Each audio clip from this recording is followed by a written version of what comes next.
ஒரு random scene எடுத்திருக்கோம். எனக்கு வந்து சின்ன வயசுலேருந்தே டப்பிங் அப்படின்னா வந்து எனக்கு முதல்ல டப்பிங் தெரிஞ்சது வந்து விவேக் சார் வச்சு தான். என்னடான்னு பல பேர் கேட்டதுண்டு. எனக்கு என்னன்னா பத்ரி படம் பார்த்துருக்கேன். ஆமா எனக்குமேங்க.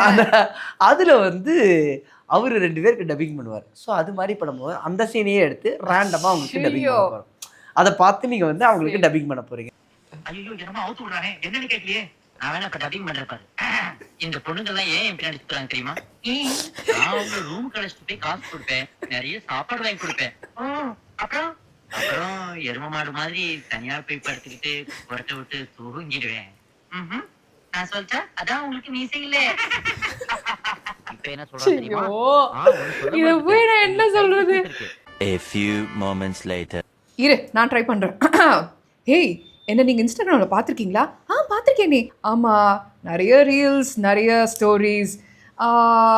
நீங்கள் என்ன பண்ணுவீங்க ஃப்ரீ டைமில்? ஓகே, நான் வந்து என்ன பண்ணுவேன்னா இன்ஸ்டாகிராம் பார்த்துட்டு கவுந்து வச்சு தூங்கிடுவேன்.